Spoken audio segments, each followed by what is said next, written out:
What up, though, Pride Nation? I am feeling that type of way today. That's right. I'm bringing back old school music just because I'm happy as hell. It's Friday. Oh, the freedom, people. The joy of the weekend coming upon me just makes me feel good. If you have to work today, I'm here for you. If for some reason you don't got to work today, I'm still here for you. We going to have some fun today. We got a lot of things that we got to talk about. I will be doing some film study today. Why? Because it's fun as hell. Why else? Listen, first things first, people. You gotta spread the good news, man. Spread the good news. We woke up today. Oh, take in that breath. Take it in. All right, now here's what's on the docket for today, people. We are going to be talking about the Detroit Lions receiving core. Are we really the worst? We're going to be looking at the possibility of should the Lions take a look at picking up Maurice Hurst? Should they take a look at picking up Arden Keys? And, just to toss a few of those other good topics out there, we're going to take your questions and a few other topics that I wanted to touch on that I think needs to be addressed, okay? Including the odds makers. I got a good show for y'all, people. Y'all don't understand. I got a good show for you. So let's get this thing going, people. Right out the gate. I'm going to hit on a few topics real quick. Sheldon Rankins got cut. Okay, one fucking Lion fan, don't play. I'm finna do my roll calling. You already got me out here. Okay, let me see. Anyway, let me get into it. We got BD Buster in the building, Looney Tune in the building, One Pride 40 is in the building, Joey 2 times is in the building. We got Demetrius Wicked Life, I hope I said that right, in the building. We got let's see. Come on down, people. We got C. Perry in the building, Angelo in the building, John Kapler in the building. We got that dude live in the building. In the mixes in the building who has yet to reach out to me to get on the show. I'm not judging you. I'm just giving you the stink eye. Okay. We got Go Lions in the building, who I think probably should come on the show, but I don't know if he'd be down for it. Go Lions, you want to get on the show? Holla at your boy. We got Don Burr in the building. We got Kurt Romero in the building. We got, let me see, who am I missing? Did I miss anybody? One Funky Lions fan, Sheldon McCray in the building, Lee Bettner, Malik Mills, James Holyfield. You can hate me now, Mackenzie. Motown Football, Detroit, Tellis. Let's see, man. Make sure I ain't miss nobody. I try my best to hit on all of y'all if I can. If I missed on you, I apologize. First things first, hit that like button. Okay? Show me some love. Hit that like button. Subscribe if you have not. That's the first thing. Second of all, I'm about to have fun with this because why in the hell not? First thing first, we got to talk about, people, is this damn wide receiver core. Okay? Now, you may be saying, Luke, why in the hell are you talking about this wide receiver core? Right? Like, of all the things you could talk about, Luke, you talk about the wide receiver core. Well, Luke is going to show you why. Okay? Luke is going to show you why. And the reason he's going to show you why is because somebody else talked about it, and it got me to thinking. All right, people, I'm ready. Energy levels on 9,000. I'm ready. This article comes out and says the Lions wide receivers are the worst position group in football. And so I said, do they mean like division, like NFC North? And it says football. And I'm like, well, that's pretty clear because, that's basically all of the football. It's the worst position group. And so I'm like, do I even care to read what he said? And I did. And then when I read it, we got down to here, and it talks about how they're viewing this. First of all, this right here says Bleacher Report, Brent, I don't know how to pronounce his last name. I'm not going to play with it. Rated the wide receivers position the team's 2 biggest needs in his piece documenting the top 3 draft needs for each team. How wide receivers are biggest need is beyond me, but we're going to get down to this. He said, yeah, it's bad. Really bad, as in the Lions wide receivers may be the worst group in football entering the draft. The worst group. So you know what I decided to do, y'all? I decided to take a damn look. That's right. I wanted to see Are there other groups just as bad as us, or is it just us? That's the first question. Secondly, this is nothing more than a simple push for the Lions to select a wide receiver. And I'm going to tie that into our next topic. Okay? I'm going to tie that into our next topic. But let's be clear. Do we really got the worst receiving core? I mean, granted, I'm not trying to be funny, but New England's receiving core ain't looking too spiffy. Like, let's be honest. I mean, Gunner, he's unproven. Nelson Aguilar, I can't even say that name in Philly. Like, I'm just saying, right? Like, who was their receiving core? And if you're not, it's right here on the screen. Y'all look at it. Like, I don't know. Are we worse than the Patriots? And before somebody go, yeah, they got N'Keal Harry. He has not been good. I can show you the film on it, but I don't want to embarrass that man like that. He has not been good. But are we worse than New England? Like, one Pride 40 says, it's pretty bad, Luke. I get it. But I'm just saying. Now, according to Don Burr, he says, on paper, Luke, we look kind of bad, so I get it. That's the problem. They want splash people. They want names, y'all. Right? They want names. But when we had the names, we still weren't getting the respect, but now we're the worst. And I don't know if we're worse. I don't know if we're worse than New England. And then I thought, well, let's look at the rest of the receiving cores. And then I got to the Bengals. And I'm like, yeah, they drafted T. Higgins. And I'm like, okay. Tyler Boyd. Am I supposed to be excited about Tyler Boyd? Maybe Tate supposed to have my life getting hype. Are we worse than the Bengals? Like, seriously, do y'all really believe that we're worse than the Bengals receiver core? We got the worst one in all of the NFL. Like, nobody took the time to go and look at this but me. Like, I'm just saying. So my question is now, are we worse than New England? And are we worse than the Bengals? But we can't stop there. We can't. And why is that? Well, Luke gonna go on down to another receiving group. Let me get on down here. Where they at? Where y'all at? Let me see where they at. Get on down to this team. I gotta get on. Why am I taking so long to get down here? Jesus. All right. Come on down, man. This thing won't even move. There was another team. Where they at? Now, make sure I ain't passed them. I probably already passed them. I ain't gonna lie to you. I probably already passed them. Right there. There they go. The Eagles. Now, y'all know we had Travis Fulgham on our team. But am I supposed to be hyped past Jalen Reagor? Whiteside, I'm just saying, I'm trying to figure this out. If you look at this team and you look at this receiving core and you're going to tell me this is the worst in the NFL, why? Because you don't know the names? Because you don't know who the people are? In this draft, where we have opportunity to improve without having to do it in the first or the second, we the worst? I'm just saying, like I see some comments coming up. He's like, yo, it says to be biased about Harry, the kid did get hurt. Man, no, there's no, if I show you the film, you're going to be mad. You're going to be mad. Tight ends, receivers too, right?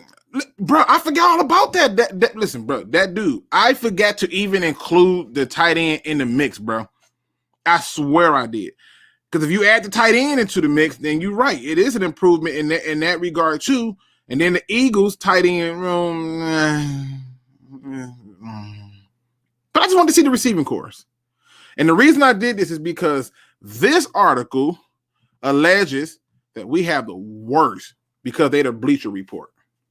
Now, I used to love me some Bleacher Report, but lately they've been on some straight BS.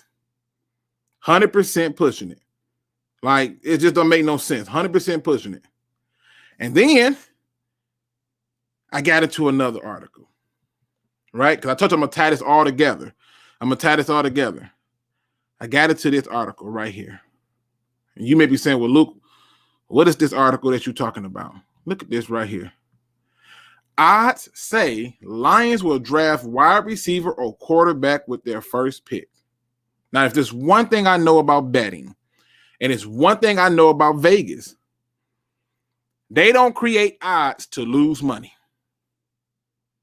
And with that being said, I'm finna show you why this article is another piece of a tool in the mainstream media's way to push a narrative that is not true, right? And I'm finna show you why. Okay? Oh my God. He said, Jack Frost says, I'm glad you handled that bunch of stupid earlier today. Bruh, if you knew, if you knew how deep it went, woo, if you only knew, bro. All right. Go Lions said he's gonna set a date up to come on the show. We gonna see. I'm gonna hold you to it.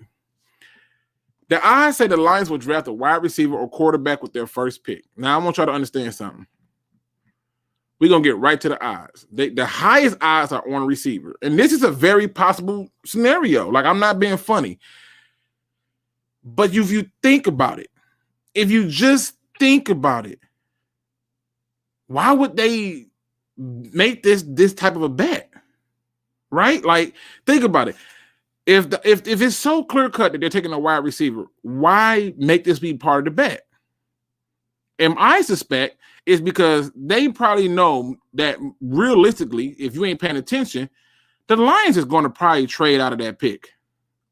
They're going to probably trade out of that pick. Why do I say that? Why would I say such a thing like that? Let me see if I can find it. Where is it at? Right here. Let me get right here. Not only did I always believe that the plan was to trade out of the pick, apparently it's starting to become a real thing, right? And this is not fake. So the idea that they're taking a receiver in the first at 7 or in the first period makes me wonder, why would Vegas make that odds? Why? Why would they do this? Because they know something that we all know, which is the Lions ain't taking no pick there. They're trading out. This guy, I can't remember who I was talking to. I think it was Easy. Who said it.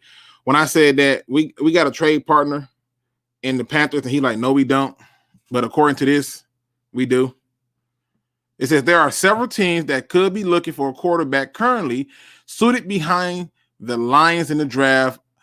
It says that includes the Panthers, the Denver Broncos, New England Patriots, and the Washington football team. But I like how he worded this, because he says while the Lions will be sitting there with an opportunity for a lot of these players, they feel that they can address other things and get their production by trading out of that pick. I think that if we trade out of that pick, in my opinion, I think if we trade out of that pick, we're going defense. We're 100% going defense, which brings me back to this damn question. Look at the odds on the linebackers. Plus 550. Interesting. Plus 700 on the cornerback. Interesting. Bro, this is clear cut to me that it's some shit in the game, right? Where they 100% know some things that we don't, and we're going to go out and bet what our stupid selves and bet, and they're going to make money and we're going to lose. And it don't make sense, because the realistic truth is the Lions are probably going to trade that pick. And if they don't trade that pick, they're not taking a wide receiver because of this reason right here. I'm going to show you. Where is it at? I'm going to try to read this right, because everybody think the receiver is a thing, and I don't want to make this about the receiver, but I'm just showing you why the whole idea that we got the worst receiver apparently, and now the odds are high that we're taking the receiver out there. It says, while Chase, Waddles, or Sewell will help immediately, Detroit could take advantage of teams aching for a quarterback, wide receiver, or Sewell, who could also benefit the Lions. It says, standing continued, the new GM, Brad Holmes, acquired Goff from his old team for the purposes of giving the number 1 pick in 2016 a new starting opportunity. There are several teams that could be looking for a quarterback currently suited behind the Lions. And that's where they got that list. Even if the quarterback situation doesn't present itself with a tradable market, a Stan Dig notes there could still be a team looking to trade up for a receiver or Sewell, opening the Lions trade options up even more. Now, remember, I made a post asking about how many trade options do you see us having, and I counted I think I counted like 8 to 10. And so, the polls say that it's about 1 to 3, somewhere in that area, but I really think there's like 8 to 10 strong options. Now, stay with me. If these odds are true, and we're taking a wide receiver, why would the Lions be trying to trade down? Right? Because clearly this is one of the most deep wide receiver class we have, right? And it's further proof that we don't need to go out and sell our souls for a receiver so early because we will be there. But the more I look at this, the more I feel like this is a setup. And it's more proof that we're not taking a receiver if we're stuck at 7 or in the first round. Now, Don Burr says Dave Burkett said in an interview, it's unlikely we take a wide receiver on 97.1 today. He's a reliable source. I didn't even listen to it, and I knew that shit wasn't happening. It just don't make sense. The draft is the deepest position in this draft is receiver. You don't believe me? There was even talks at one point of their I think I heard or read somewhere where they said it could be about 40 receivers. Mel Kiper, that's what it was. He believed that there's going to be between 14 receivers taken between the first and second round, with most of them coming out in the second, and about 40 receivers taken between rounds 1 and 3. 40 receivers. Now you get the Vegas putting these odds on receiver because you know what? The casual fan who plays Madden and who plays fantasy football is going to go, yep, we're taking a receiver. And watch what happens. Mark my words. Watch what happens when we don't take the receiver and they lose all their damn money. If the Lions trade back like I think they are, if Dave Burkett is right that there's zero to little to no chance that we're taking a receiver, then I'm under the belief that 9 times out of 10, they're trading back to take a defensive player, and you're talking about possibly taking Parsons. How does that make y'all feel? I just want to put it out there for the reality. If you're talking about us trading back, I think we're taking Parsons at that point. How does that make you feel? Are you okay with that move? Are you buying into the hype that that Vegas is putting out there in terms of the odds of the Lions taking certain positions? How would that make you feel? Because exactly what I think is going to happen is probably going to be what people don't want to talk about. Now, keep in mind, we got to get into another part of this conversation to kind of switch gears and go into a different topic. Okay?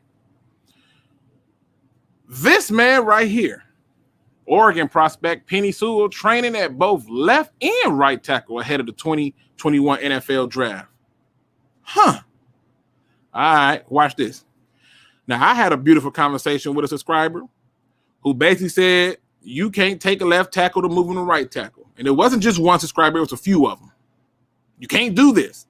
But why would Penei Sewell be training at right tackle? Well, let's talk about it. Surefire first-round pick Penei Sewell is diversifying his dexterity ahead of the 2021 NFL Draft. NFL Network insider Ian Rappaport reported Friday that the Oregon offensive tackle is training at right tackle as well as left tackle, which he played in college.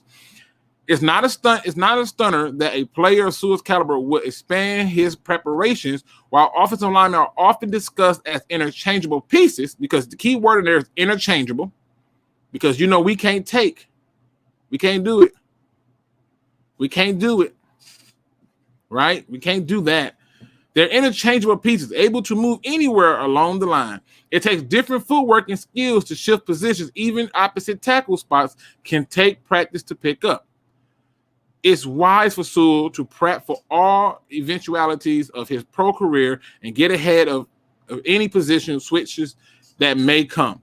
While left tackle is the primo spot for players to get paid, we've seen the likes of Lance Johnson get drafted high and stick as a primary right tackle. With defensive edge rusher moving around, teams need stalwart blockers on both sides of the line. Then there's the reality that Sewell could get selected by a team that already has an established left tackle. Now, here's where it gets beautiful, people.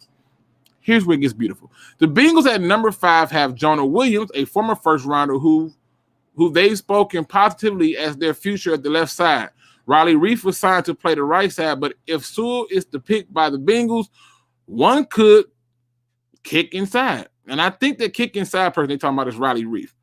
If Sewell slips to number 7 overall, the Lions already have Taylor Decker, who signed a long-term deal on the left side. Likewise, at number 9, Denver likely would prefer Garrett Boyles to continue on the left side if Sewell happens to slip that far.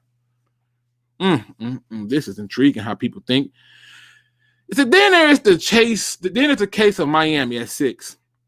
With Tua, I'm not going to play with his name, being a lefty, the right side is his blind side. If the Dolphins decide to further invest in the offensive line, despite recent high draft picks at this tackle spot, they could ask a player like Sewell to switch sides in order to secure their left side back, the lefty's backside. Now, why am I saying all this? Because too often people come in here and play this damn couch GM and then talk crap to me about it, and then I got to be like, what the hell is this? But let's get to the point here. When you go out and you take an offensive player, it's about getting it right. If they are monster, they are monster, right? And if you are sitting there and you can do it, you have to be able to get it and do it in a way where they're interchangeable. Now, I had to go through that real swiftly because the rest of this show is about to be some damn film study because I want to have some fun. All right. This article right here, I could not agree with more. The Las Vegas Raiders made a mistake in waiving Maurice Hurst. All right. All right. I'm buying. All right. Now, here's what I want y'all to understand. This is Maurice Hurst stats as it is presented now. This is his stats. It's very clear. First season, played in 13 games, started 10, right? He had 4 sacks, 31 combined total tackles, 3 tackles for a loss, right? And you say to yourself, oh, ain't nothing special there. True. Then you go down to the next piece. 3.5 sacks, played in 16 games, started at 4. And, 4 tackles for a loss. And then obviously last year, played in 11 games, started in 3. Then he had the COVID situation where he had to sit out and still got a half a sack. So why am I bringing this up? Because the Lions should 100%, absolutely take a look at this guy. Now, the first part we had to worry about was him clearing waivers. Well, we got that part out the way. Okay? We got that part out the way. But the part that made me want to do the film study is this statement right here. Right? Hurst never quite played up to that billing. However, he was an effective pass rusher, interior lineman when he was healthy. In his rookie season, as a Raider, Hurst logged 4 sacks and 3 tackles for a loss, blah, blah, blah.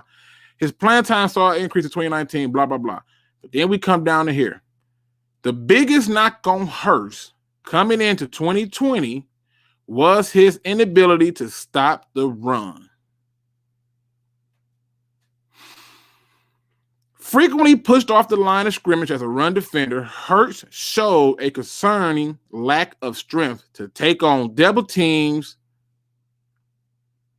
You know what? Let's get it. See, this is the bullshit I'm talking about right here. Just because we get a pen and a paper does not make us legitimate writers. Okay? Let me say it again. Just because we get a pen and a paper, that does not make us legitimate writers. People remember that statement as I set this video up for us. I don't want nobody to say that I cheated.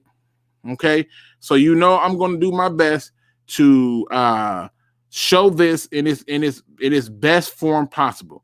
Because when people do stuff like this, my ass have a photographic memory, and so I tend to remember things a little bit different.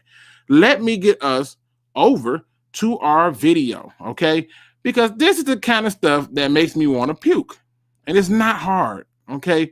It's not hard at all. It's just a matter of us being able to do our homework. Good people, I told you we was doing film today, and I stand by that. We are going to take a look at that man who calls himself Maurice Hurst. So you know what I did? I went through the entire 2020 season. Apparently, he can't take on blockers. Can't do double teams. Let's stop right here. This right here is Mr. Hurst right here. Now, keep in mind, this is a 5th round pick, and he dropped because he had some heart conditions. And I understand the cause for it. In fact, I was one of the people who was against the Lions drafting him because I'm not risking it with the heart stuff. Let me see how he do a year in the NFL, and if he can survive, then I'll take a shot. Well, he survived 3. I feel better. Here we go. He's right here. And the argument that they made is he cannot take on double teams or run defend.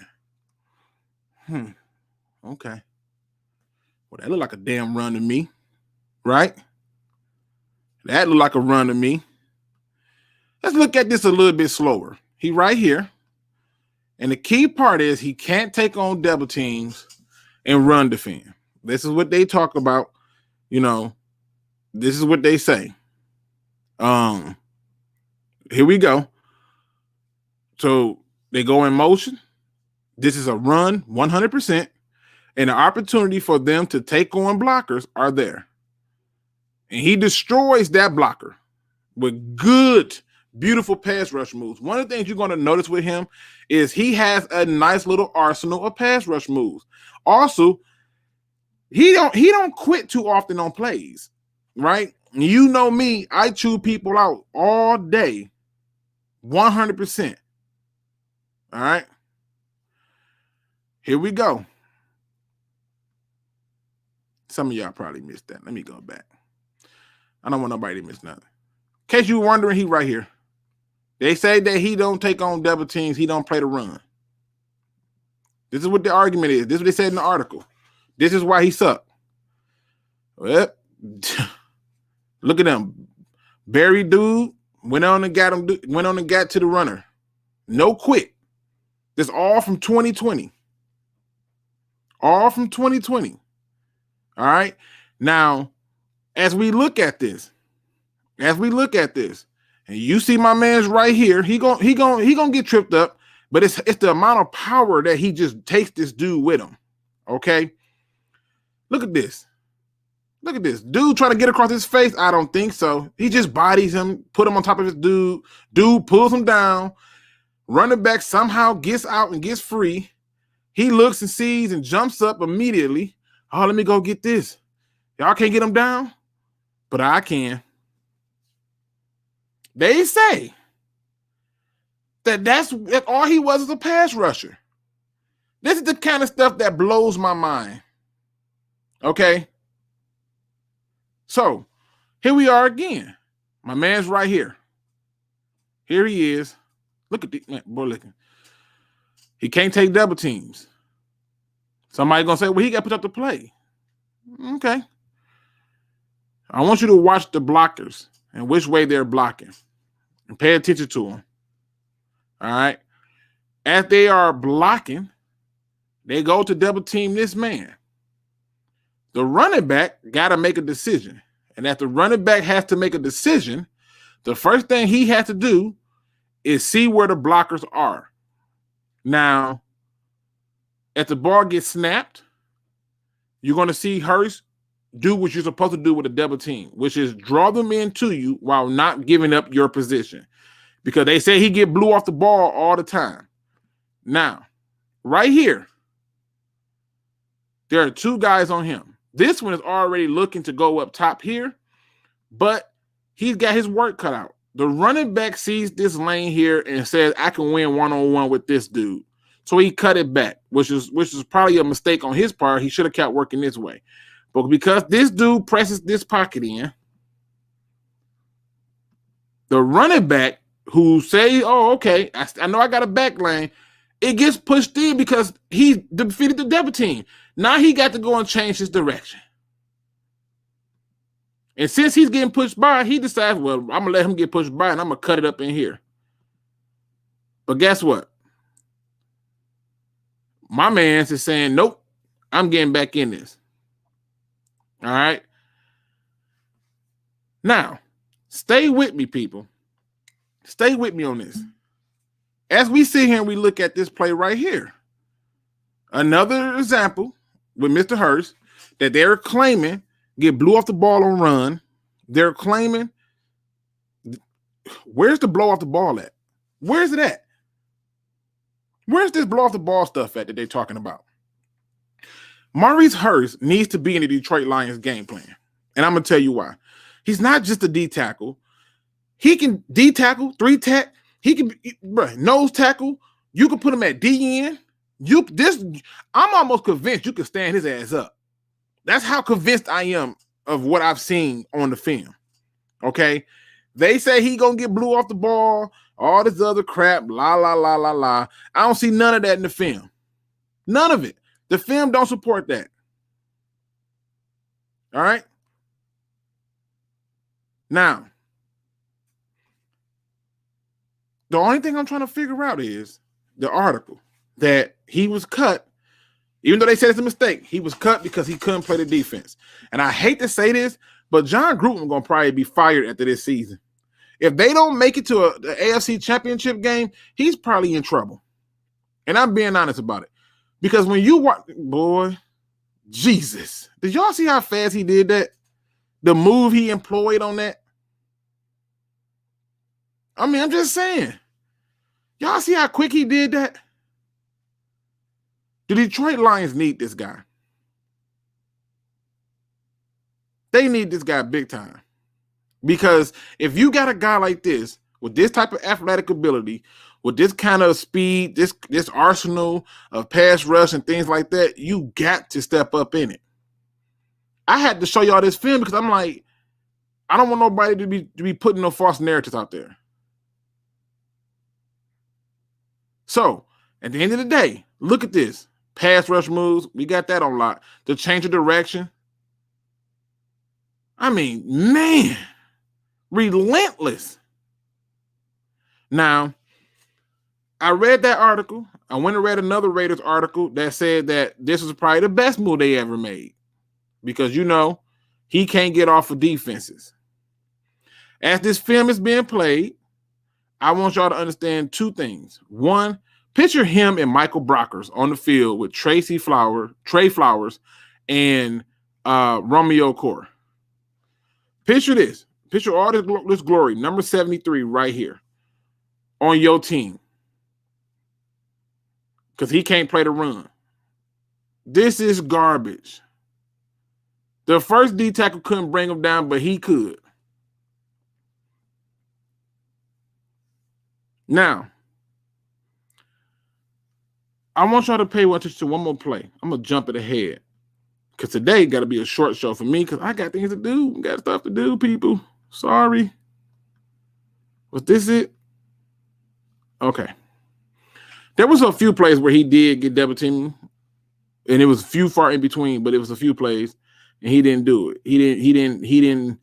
The linebacker was supposed to field. He didn't. It is what it is. Okay.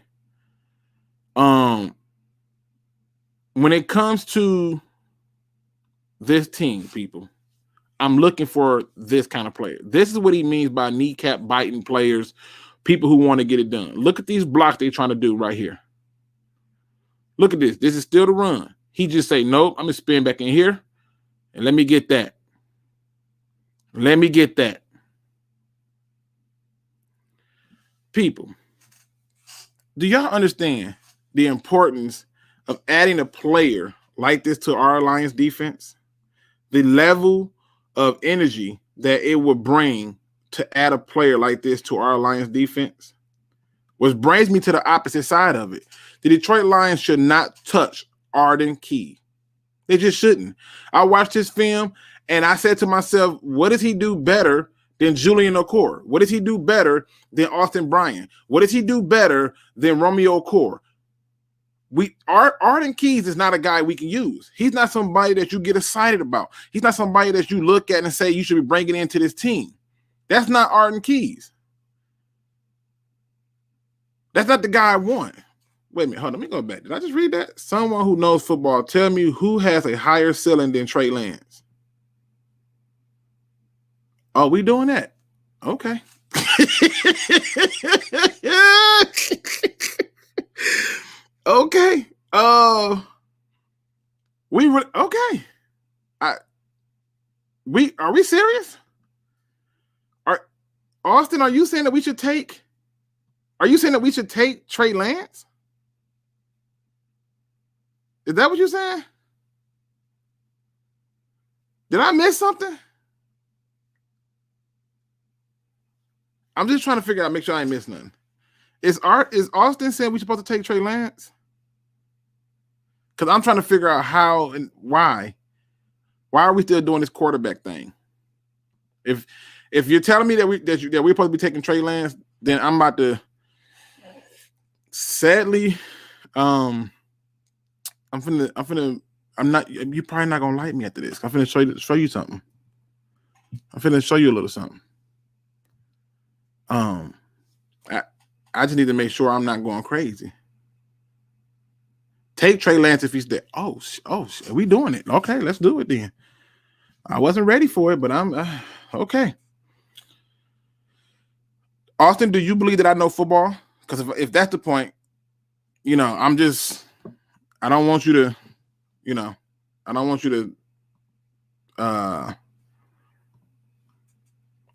to feel like I'm picking on you, because I'm not. But if you believe I know football, please tell me.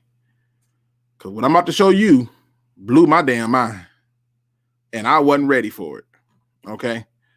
I wasn't ready for it. I just want to make sure we're clear so we can know what the standard is, because we doing it. So so I just, can't nobody ever say that I'm not fair. They can never say that. All right. But I just want to be clear on if we're doing this or not. This is kind of, you said Stafford wasn't a problem at some times. Okay, I'll take kind of. I think that's fair. And I think I've been fair in critiquing and analyzing Stafford. But I want to be fair. All right, so I can't believe we're doing this. All right. So let me make this as big as possible. Okay. All right. I think this is as big as I can get it. All right. Austin, I'm going to show you why. Not only should the Lions not take Trey Lance, I'm going to show you why it would be a mistake and will set this franchise back forever. I am not buying into the hype or the belief of this 48 touchdowns and 1 interception. I'm not buying into that. And to be honest, you should not buy into it neither. All right? But I'll show you so you can see for yourself in real time why this is a mistake. This is just one of the many examples. One, okay? That's the first thing. Secondly, I want to put this out here because I don't want nobody to say my ass wasn't being fair. All right? I don't want nobody to say that. What I'm going to show you is just truth. I'm not showing you anything else but the truth. I only asked for you to have an open mind and to understand that sometimes in the truth, you're not going to get the answer that you were looking for. Give me 1 second. 1 second.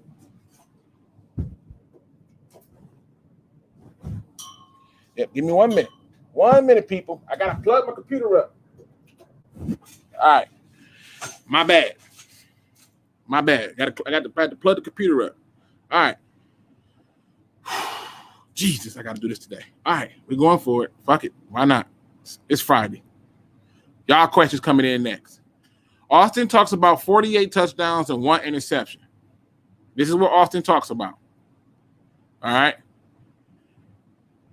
And Zach Wilson is trash. Okay. All right. Listen, whatever it is that Austin see, I'm going to show Austin why he might want to rethink this. All right. First things first, Austin.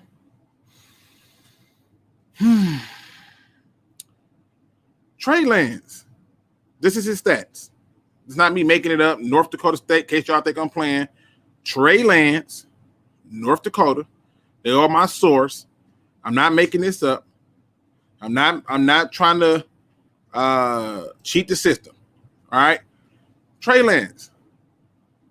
16 games, 192 completions out of 287 passes, 66.9 percentage. Not bad. 2,786 yards. 28 touchdowns, no interceptions. Cool. Let's look at his rushing because we got to talk about that, right? 16 games, 169 attempts, 1,100 yards, 14 touchdowns. And so this is the great Trey Lance that we're talking about, right? And so for all of that he did in one season in North Dakota State, not Clemson, not Ohio State, not Alabama, North Dakota State. 1 year. The previous year, he played in 2 games, had 1 completion for 1 attempt. It's the only time he ever started. He don't got no other history, no other background, no other realistic numbers that you can look at. His 28 touchdowns plus his 16 touchdowns rushing is 44 touchdowns. 44 touchdowns. Don't believe me? Do the math. 28, 16. I'm not making this stuff up. 28 and 16 is 44. All right. Now, this man, Ian Wharton, did a breakdown where he went through and took data for catchable passes for all of the quarterbacks in the draft. And he says that the individual ranks by depth versus 89 seasons. 89 seasons. Justin Fields, when throwing the ball 0 to 10 yards, ranks 5th out of 89 seasons. When throwing the ball from 11 to 19 yards, he ranks 3rd. 20 plus, he's 2nd. Cumulative, he's 2nd. Beyond the line of scrimmage, 2nd. Beyond 10 yards total, 1st. Under pressure, 3rd. Conversion downs, 14. Touchdown rate, 3rd. Interception pass rate, 33rd. Let's look at Trey Lance. Before we get to the others, let's get to Trey Lance first. I got to go search for it because it's like funny. Here's Trey Lance. We're talking 89 seasons now. Okay. Oh, he left the 1 game that he played in 2020 season. Oh, you said I left the 1 game he played. Man, we're not counting that 1 game. That 1 game was terrible. Okay, well, if I'm going to count it then, we're going to count it then. That shit was terrible. He did not play well in that game. I'm just saying. He didn't play well in that game. Now, one funky Lion fan said he's a dingbat, but I'm just saying, this is some alarming stuff. Trey Lance, when throwing the ball 0 to 10 yards, 21st. 11 to 19 yards, 71st out of 89. 20 plus, 58th. He got a cumulative grade of 57th in passing. Beyond the line of scrimmage, 60th. Beyond 10 yards, 68. All out of 89 seasons. Under pressure, 56. Conversion downs, like those thirds and those fourths, 85th. Touchdown rate, 7th. Interceptable pass rate, 5th. You think the Lions, so you film where he isn't good? If you two wouldn't kick, if you two, you know what? I'm gonna show you the film. Damn it, you don't force me to do it. I'll make a video for it. I'll make a video show you. I'll make. Well, see. This is what happened. You say you trust me, kind of, but now you wanna give me something different. Oh, now he want to see golf, right? He want to see golf. We just talking about what they did in college, right? This is all based off of 89 seasons, what they did in college. Jared Goff, he right here. Make it big. Come on, we can do this. Jared Goff. Let me get my spots right here. 10. Okay, so we got 10 yards, 11 to 19. Okay. Jared Goff, when throwing the ball 0 to 10. 0 to 10. He's 81.5, 53%. He completes them. Like, I can't make this stuff up, bro. 19 to 20. 20. Look at this, bro. You don't even see no red. There's no red here. Maybe this ain't satisfying you. Give me a second. You know what? I know what you want. You want proof.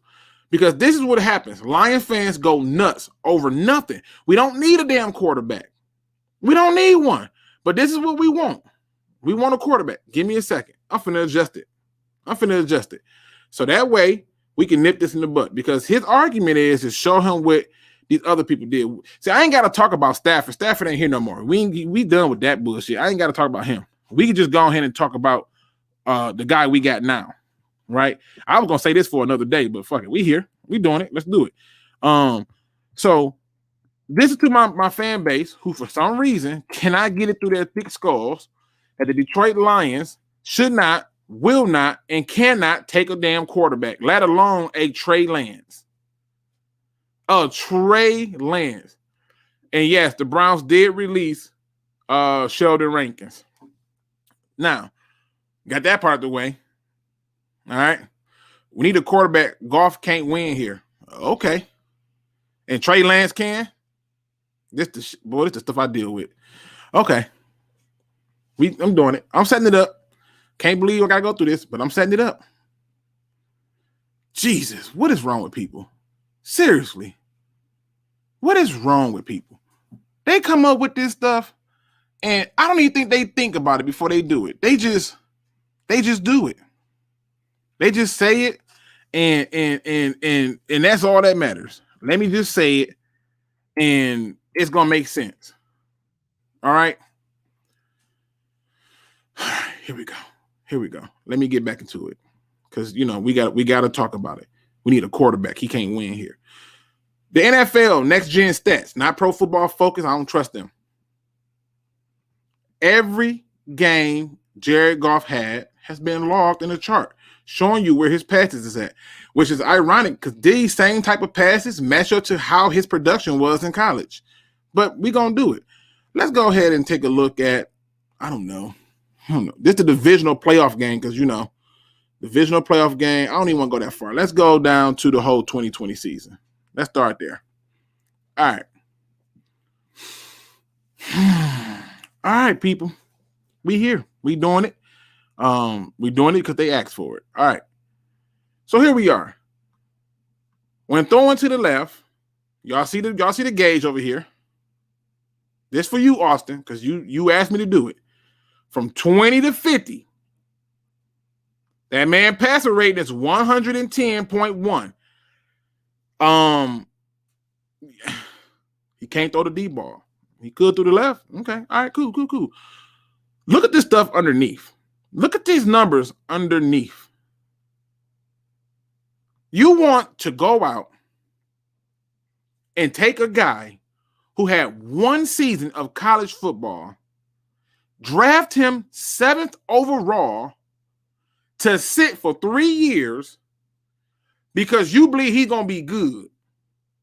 So where Stafford failed at, because according to you, he sucked, where Goff is going to fail at because he sucked, Trey Lance is going to succeed. How? If you have Twitter right now, Austin Nicholas, I will send you the link so you can explain yourself. He says, so why is Goff ranked the 23rd quarterback out of 32? It's a lot of reasons to that. It's a lot. Part of it is Sean McVay. We don't want to say that, but it's a lot. It's Sean McVay. They have not had a first-round pick at all.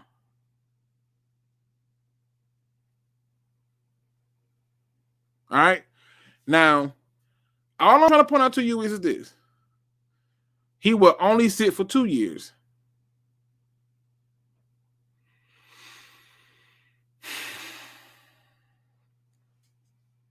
So we taking a $10 million cap hit to play the guy who played one season.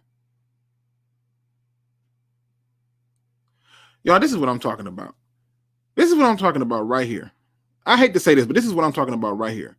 This is the BS that we have to, that people who do content, who talk sports, who understand sports got to deal with. They got to deal with people who just cannot get out of their own way of being able to say, look, this don't make sense. We're taking a guy to sit 2 years who had one season? Why? Why? Why would we do this? There's no reason for it. Like, this shit don't make sense.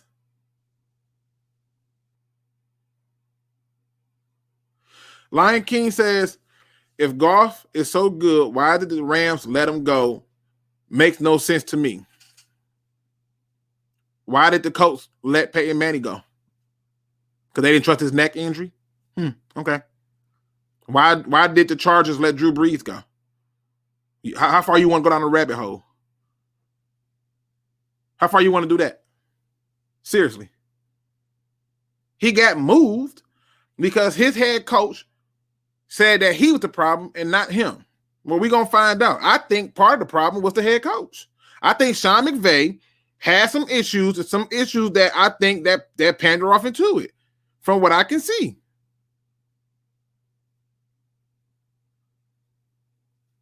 I don't understand this. I got Greg talking about Luke. Manny was 100 years old. Okay. They moved on from Manny because Manny got a neck injury and was older. Tom Brady old. Why is he not a New England Patriot? You want to play this game? Let's do it. Why is Tom Brady not a New England Patriot? You want to tell me, it's because Bill Belichick. Why they let him go? Y'all come up with these ridiculous arguments for what? For nothing. Just so y'all can have an argument. And the truth is for everything y'all point out, there's another example of something even better. I don't know if you heard the news, but Tom Brady is on the Buccaneers now. He's clearly not good. That's why they let him go. This don't make no sense. It don't make no sense. The assumption that because a player goes to another location, they trash. They got to be trash.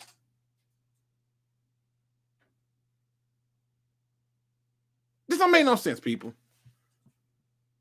Y'all come in here every day and y'all say this stuff all the time. And it's for what? It's for what? For y'all to come in here and make a point? What's the point you're trying to make? I have an open platform. All you got to do is be on something, we can do it. Y'all don't. This the only fan base who bitch about every damn quarterback we get. You had Stafford. You hated him. He couldn't win. Look at his win-loss record. He garbage. He get him out of here. You toss him out. You turn around, flip it back, and then that thing you know. Oh, I'm sorry. Greg says Tom Brady left them, not the other way around. Jesus. I can't. People sign contracts. They've been trying to move Tom Brady for years. What are you people, it's Friday, okay? And what I can't do today, woo, what I can't do today is this. I can't. There's no logic to what this is going on here, people. There just isn't. Like,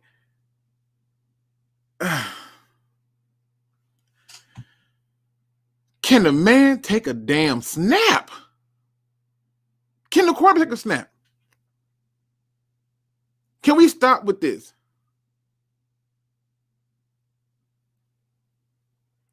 I don't want to hear this no more. This whole idea that he won't win here. He ain't took a snap.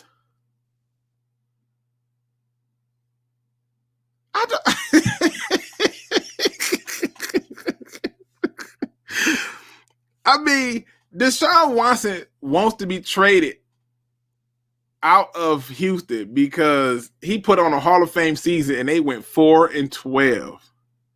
4-12. So okay. All right. I'm going to show you. I'm going to answer your question real fast, and we're going to nip this in the butt. He says, I stand on everything I say. Show me where Goff is going to win a playoff game in Detroit. Show me. How about you show me where he's not? How about you show me why you so convinced that he's not going to win here and he's not going to win the playoff game here? How about you show me that? Show me where Trey Lance is going to win a playoff game here. Show me. Where's Trey Lance winning a playoff game at? Please show me. I can't wait to see this. This is ridiculous.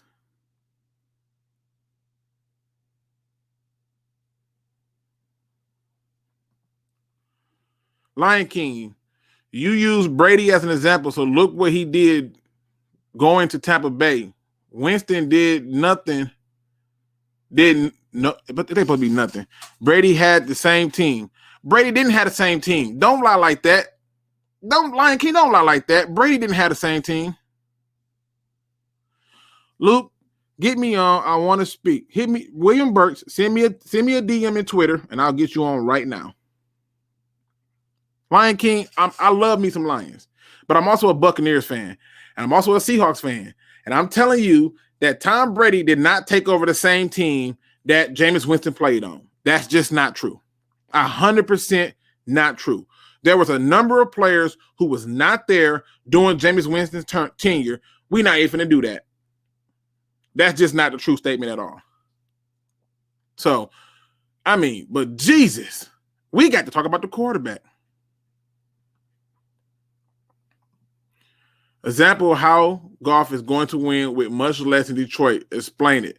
Explain to me how in 2 seasons Trey Lance is. But to answer your question, the same way he did it in the Rams, they ran the damn ball. Did you think that we picked up Jamal Williams just because we wanted to be cool with it? No, they added Jamal Williams because they wanted to have an opportunity to run the ball, to not make it about the quarterback having to carry the team, because a quarterback can't carry a team by itself. Now, you tell me where Trey Lance is supposed to do this in 2 years, because I got to wait for 2 years on Trey Lance. So you tell me, where is this supposed to happen at? Where? It says, Luke, tell to just accept the Goff and relax. I don't know. They listen, bro. I have said this over and over. You have to let this man take a snap. If he take a snap and you hate him, cool. I'm just saying. Buffed up. Fournette, Grunt, AB, Worth. Don't forget my man Tyler Johnson, Chris Goodwin. Now having more weapons than he ever could have had.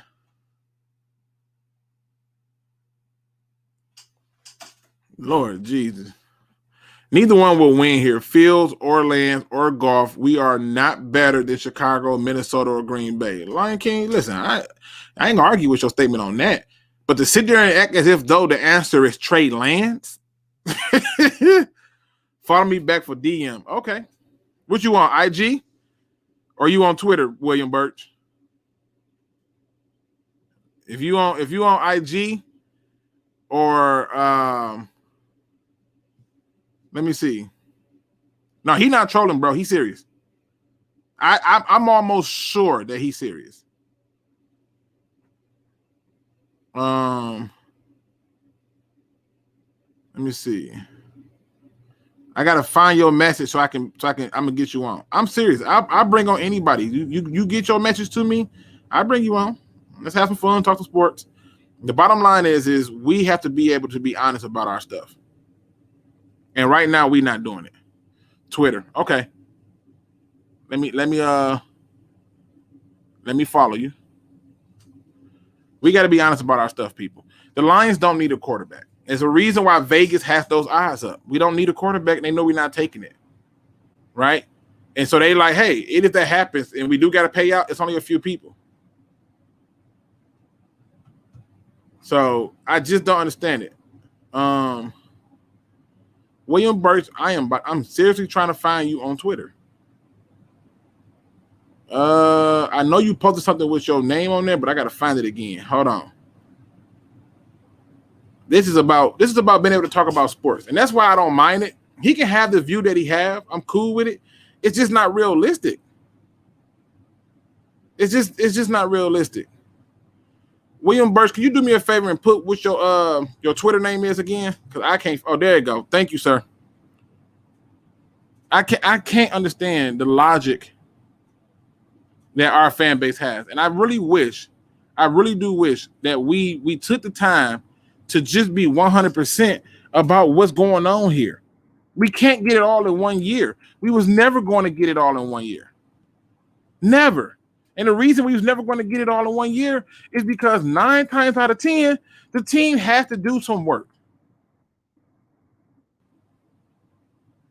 They just have to. But we got people trying to make it seem like, oh, it has to happen now. And it's just not realistic. It's just not. And the worst part about all of that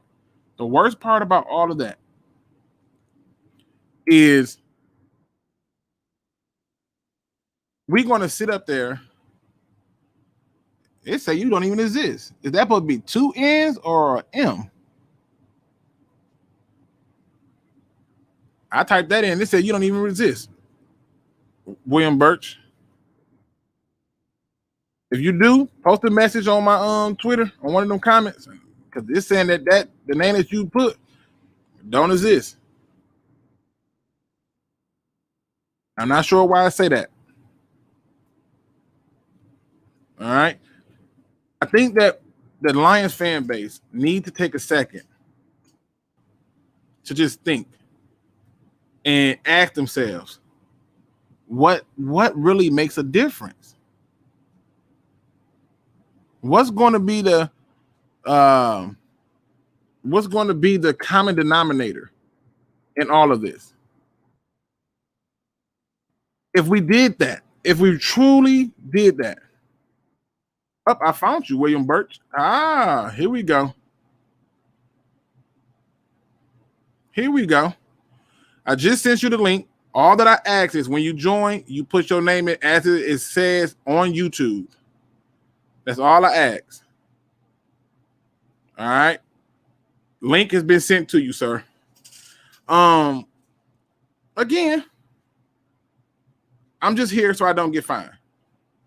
So, One Pride 4 says, Luke, do you think Trey would be a bust if you take him in the top 10? Yeah. He got to go to a team where he get to sit for a long time. That dude got 1 season of experience. Like, seriously. One season of experience. And I'm just not, like, to me, I think he'll be a bust. But I think if you look at all the quarterbacks here, nobody has a higher chance of being a bust than him. And the idea that he have a higher ceiling is because he's way closer to being a bust than he is to being a winner. Y'all acting like y'all are draft geniuses who knew how good or bad every quarterback would do, and y'all don't. I go by simple logic. So let me try to show you some of my logic. First logic is this. Okay? First logic is this. Logic number one. The team the person who goes first in the most times is going to the worst team in the NFL from the previous season. I remember the year that Josh Allen came out. I had more trust in Josh Allen because he was going to go to a team where he was not going to be asked to be the savior like that. He was going to be allowed to sit. Same thing happened with Aaron Rodgers when they had Brett Favre, but the difference was at that point they wasn't the worst team. See, Aaron Rodgers got taken later in the draft. You go to people like Patrick Mahomes. He went to a team that was already made, right? And so they had to trade up to get that quarterback, right? People like Lamar Jackson went 32nd overall. He got a chance to chill a little bit, but then when he got in, he got in. The point I'm trying to make to you is this. It's usually that the team that goes to the better situation that succeeds. See, people forget that Russell Wilson, go and look at that Russell Wilson draft. When Russell Wilson came out, I knew he was going to be good. I knew he was going to have a better career than Robert Griffin and Andrew Luck because guess what? He didn't go to a team that was going through shambles and other stuff. See, he didn't have that problem. What they don't realize is this. Is if you're going to go down that road where you are going to be on a team like that, then you got to also be prepared for the stuff that come along with it. Now, my man William Birch followed instructions, and as promised, he was added to the show. It's not hard. I'm not shying away from no conflict. Okay? What's up? What's going on, William Birch? What do you have for the people? Because I'm not even. I don't know why they thinking I'm pump faking out here.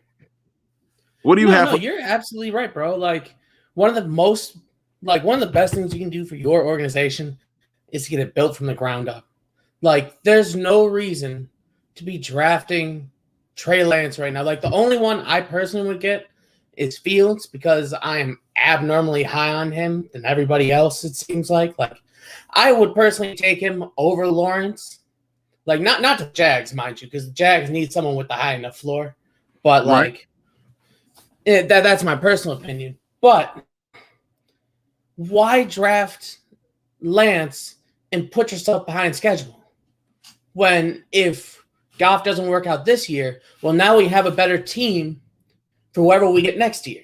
And we have the draft capital to move up, like, because if we lose and he's not good, what's going to happen? We're going to have a good draft pick, and we can move up with the extra draft capital we got from the Stafford trade. Like, what I don't understand is this. What I don't understand is this, William. This is what I don't understand. What is the logic or the purpose of drafting a quarterback with 1 year of experience? Everybody I named had more than 1 year of experience of college playing. What's the point of drafting that guy that sit him for 2 years? Like we finna reinvent the wheel. That is some same old lion BS if I ain't never seen it. You cannot go out and draft a guy like that who has the highest boom or bust rate. If we had to follow what the Lions wanted, we would have had Dwayne Haskins. He had a similar situation where he had that 1 year of success. Why would we do this? This doesn't make sense. What's the point? All the holes we have is quarterback a hole, William. Quarterback's not a hole. My personal philosophy in the top 10 is to get a slam dunk pick that will be here for 8 years. That's a whole point. That, yeah, like there's no other reason to be picking. Otherwise, you're going to be picking in the top 10 every year. Like, personally, if it were up to me, I'd try and trade out into the mid-teens and get Tevin Jenkins. That would be a slam dunk first round for me. Put it this way. The Lions got 4 first-round picks over the next 2 years, right? Beautiful. Okay. Beautiful. If for some strange reason that this quarterback had to sit for 2 years, right? And we already know that by the second year he's up, we will be in position to have more draft capital and we can add more people, why are we so hell bent on doing it now? I really don't get it. Austin Nicholas says we are already behind schedule. Why are we wasting 2 draft picks on the QB? Bro. No, but we're going to waste a pick this year if he's not, if we do not get the team ready for him. Then it's not good. And buffed up, I don't know if you're joking about the Care Bear thing about Tevin Jenkins.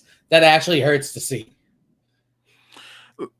Like I said, I got a lot of I got a lot of films I'm gonna do, and I just don't understand the logic. And it's not, again, I'm not picking on Austin. I'm not saying that I'm picking on. What I'm saying is it's always one every show who comes in with this idea of taking a quarterback, and not one can explain to me how taking this quarterback improves this team this year, next year. How? It don't improve him this year. It don't improve him next year. And so how does that prove? When you go into the draft, I have a belief that the first 4 picks need to be starters and have a spot on this team. 100%. Okay. And so in my view, if you got 5 picks, more than half those picks got to have a role on this team. We're not the damn Pittsburgh Steelers. We're not picking late every year. We're not doing that. Well, they have the luxury because they're a good team. Right. They wouldn't be picking late if they weren't good. Right. And so my thing is this. It's just one of the things that I just look at and I say, we're doing something that don't need to be done. You know, he keeps posting this same question because he thinks nobody wants to answer it. It's just a stupid question. It's just dumb. It don't make sense. The two positions we should avoid like the plague: wide receiver and quarterback. I know you have very pointed opinions on the wide receiver thing. I was there for that whole thing. It is compelling. Personally, the one guy I want to see on our team, 4th or 5th round, Dwayne Eskridge out of Western Michigan. I'm a GA at Western. Okay. Bro, that man is crazy. Like, ultra competitive, the best teammate you can ask for. Like, but can we not get him in a second? Do you think we can get him in the 2nd round? You can get him in the 4th. Because there's just so much in. So why do I got to take a receiver in the 1st? This is what I'm trying to point out to. As a person who's a GA at Western, who get to watch it up close, why would I take it? Why would I take it? Like, I don't understand the logic. Like, that's my problem. I don't understand the logic. This is why I spend a lot of time doing this. This is why I do this, because I feel like it's a room full of people who just want to live in La La Land. They don't want to talk football. They don't want to look at X's and O's. They don't want to talk about film. It don't make sense. Stats without analysis is one thing I was talking about. Like, think that it's a single baby carrot. That's not a meal. You need analysis to make that a meal, right? Listen, like looking at stats is nice and all, but you need an actual meal. Right. That's why I hate people who go, "Oh, look at analytics Twitter. They said X and Y." Like, but when you can find stuff to like, if those stats back up analysis, right? That's why I'm so enamored with Fields, because I saw these stats and go, okay, I want to look into this more, and the stats back it up. Like, if the Lions select a quarterback in this year's draft, I want you to understand something. All right, because I can support what I'm saying with proof. If the Lions select a quarterback in this year's draft, I promise you that this team will not succeed for the next 12 years. And I'm going to tell you why. It's going to lead to the firing of the head coach and this coaching staff. And not too far behind will be the general manager. And we will then be in a real rebuild. Quarterbacks drafting bad quarterbacks in the draft sets you back tremendously. And if many people believe, like how Austin says, if many people believe that Austin believe that we're not going to be good no way, then why in the hell are we taking a quarterback this year? We can get that guy later in next year's draft because according to Austin, we ain't going to be good at all. We ain't going to be good at all. Okay, hold up. If Austin wants to talk about stats, I'm pretty sure I have. I see. No, I think I man played 1 year. Not stats, but like class, and he has nice talent. No one's denying Lance's talent, but I'm not taking someone who can bust. I'm questioning it because I'm questioning it because think about it. Listen, I'll give you a perfect example, right? I'll never forget this, right? I was watching this YouTube. YouTube always recommends strange stuff to me, first of all. So this clip came up of this kid in high school, and this kid was like their manager or something, and I think he had autism or something, right? And he hit 13 3-pointers back to back. like she's better than I do. like 13 3-pointers back to back. Nobody mistake him for Steph Curry. I guarantee you. They put him in another game. He didn't hit a basket. He didn't even get near it, right? And my point is at some point, people can catch lightning in a bottle once. Yeah. But do it again. And then do it again. And then do it again. That's what the great people do. Usain Bolt said, I'm the fastest man on the planet. They said, no, you're not. He beat him over and over. Michael Phelps says, I'm the best swimmer you're going to ever see. He did it over and over. Serena Williams, Michael Jordan, LeBron, whoever you want to name, they did it over and over. That is greatness. One season? I'm not hyping up over one season. No, the devil's a liar, and I would not buy into that. One fucking Lion fan says, this is a real rebuild, Luke. Stop acting like it's not. Go and tell the Lions players that it's not a rebuild. Go and tell them that. Because they don't think it's a rebuild. Maybe Jamal Williams was lying.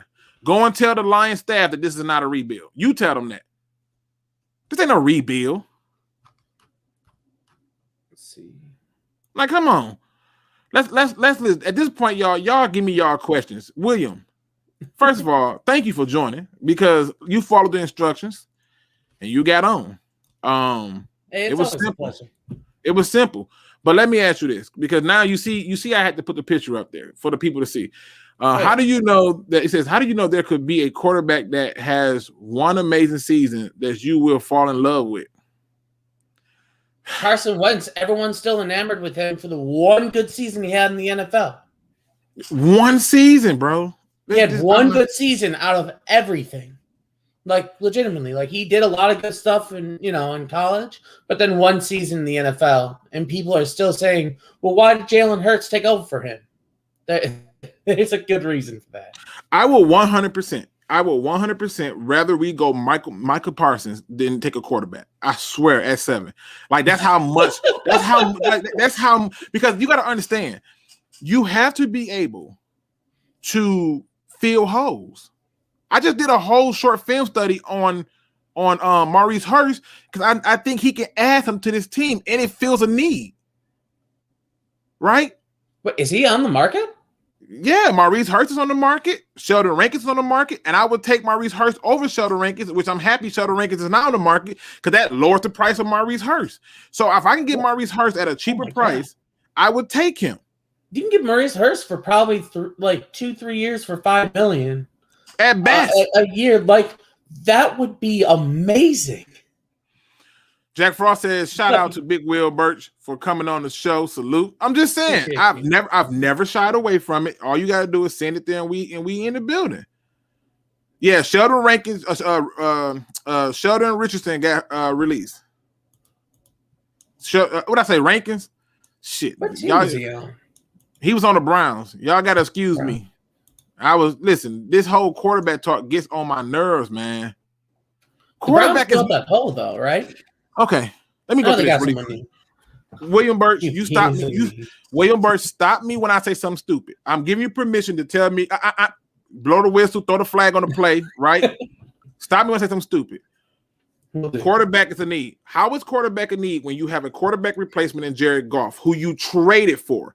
Then after you traded for him, you had an opportunity to just keep him on the roster with a base salary of $25 million. You could have went to anybody else, like, Trey Flowers, who has not lived up to his contract, and asked him to restructure. You could have went to a host of other players to ask them to restructure, like you did Jamie Collins, right? But you didn't. You went to this man to restructure and took what would have been a base salary contract and gave him a signing bonus. Now, some people are going to argue that, it was to free up money. Okay, fine. You couldn't free up money by releasing some more players and restructuring other players' contracts. That's one. Two, stay with me. The man still got 4 years on his contract. If you let this man play this year, he plays next year, and you cut him in year 3, that's $10 million cap hit that you're going to take. Now, if you do a June 1st cut, then that $10 million moved down to about $3 million. But who in the hell does that? Because guess what? If what they say is true, like most of you fans believe that we're not going to win, why would that be a need? Here's the other part I want to put into it. You went out and paid Tim Boyles to be the backup. So your rookie quarterback you draft not even going to be number 2 on the depth chart? I mean, in that defense, Tim Boyle was on the Packers, and he was still the second string backup. Jordan Love was the third stringer, bruh. But like my thing is that you do not restructure that deal unless you are starting Goff. Period. Right? There's no reason to, because if we take Trey Lance this year. 2 years now, Goff is cuttable. But what if Goff is playing good? If Goff is playing good, now, are we now forced to give our, rookie quarterback a shot? Or do we try and pawn him off, but no one's seen him? It's hard to move around those pieces. Give Goff a year. Yep. If he sucks, then we take someone good next year. They're not even counting this year, bro. We're going to lose, and they're going to get the pick. Listen, they're not even counting this year, bro. You got to understand. They're not counting this year because they are still implementing things. And so you're not looking at this year as a serious year because you're putting in things. See, this is what I don't understand. We go out and draft this quarterback 7th to have him sit for 2 years. You're picking 7th overall. Who in the fuck does this? Bring it back. Bring it back. I'm not going to rant. You are picking 7th overall.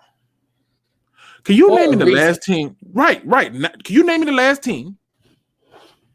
Okay. Can you name me a team the last time that actually lost, ended up with a top 7 pick, already had a quarterback in place that was not old and under contract for the next 4 years, and they drafted a quarterback? Not in the top 10. Shoot, even in the top 15? This is the stupidest shit I've ever seen in my entire life. This is the stupidest. Goff was thrown in so we can get extra first.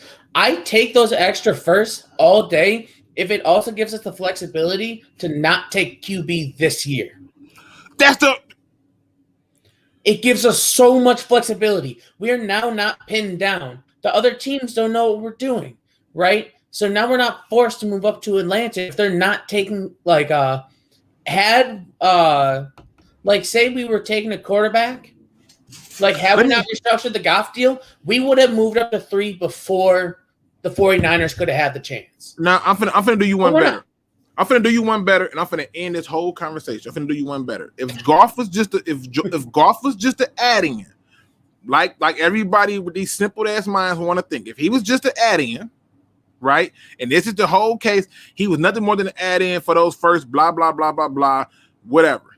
If that's all it was, then why wouldn't the Lions have said, you know what? I just need a player to be added in anyway. Take the 8th overall pick, Teddy Bridgewater. Now you got the 7th pick. You can take a receiver and a quarterback, and Teddy Bridgewater is your starting quarterback. And you get an extra 5th to mess around with too. That would have been beautiful.